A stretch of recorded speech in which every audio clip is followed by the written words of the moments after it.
Brian, do you want to go ahead?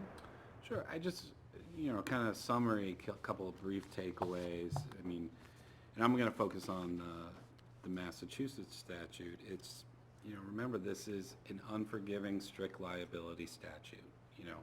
Many cases, the things you hear about more often might be, these really horrific, evil employers, right? But there's any number of good corporate citizens who, right or wrong, make mistakes under the WAKE Act from a compliance standpoint. And for right or wrong, the statute is, it's strict liabilities. You need to keep that in mind. You've heard a lot, like, it might not make common sense. It's like, but gee, this was an innocent mistake and I made it up, So remember, strict liability. For the plaintiff side counsel, remember, the Wage Act it's a powerful tool. Some of these, it can turn your, otherwise ordinary run-of-the-mill breach of contract claim into, something significantly more powerful. But I think you also need, for people practicing this space, need to be mindful of, as much as I would love it to be the case that every form of compensation under the sun is a wage under the Wage Act, the reality is it's not. So, while it's a powerful tool, you need to be mindful of the limitations of the statute.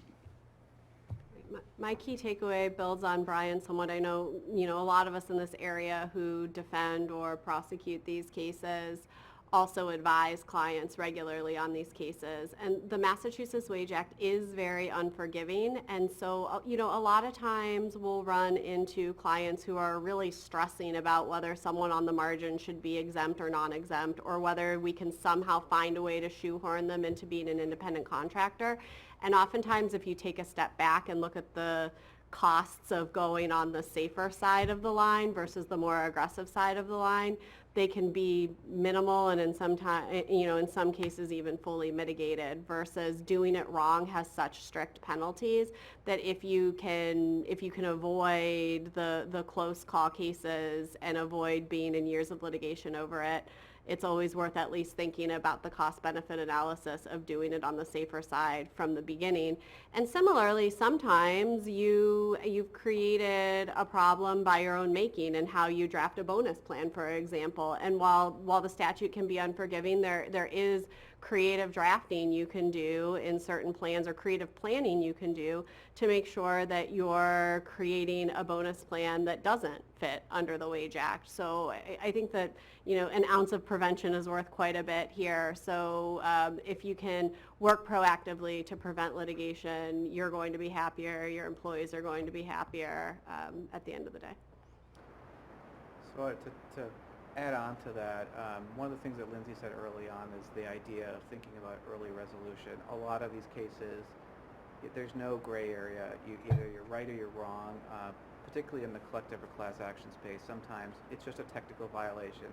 You were paying somebody more than 6 days after the close of the pay period.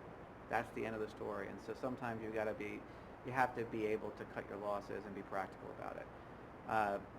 But just because you get served with a class or putative class or collective action doesn't mean you don't have defenses and there aren't strategies. I think the strategy from the plaintiff side is you're going to get hit with this massive case, which is going to take a lot of time and attention and cost, and you're better off settling. I mean, I can think of some plaintiffs' wage and hour lawyers who have been pretty adamant with me. We settle most of our cases early. Why haven't you settled yet? I mean, that is their focus. And the strategy may be about we may have some liability, but we're trying to defeat class certification because we don't think this is a class action.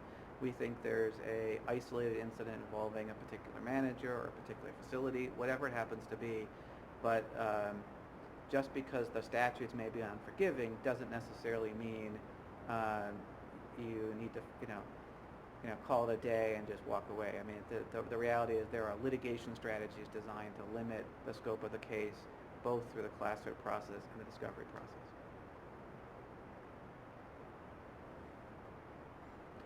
Thank you all. We're at 5 o'clock. Have a lovely evening.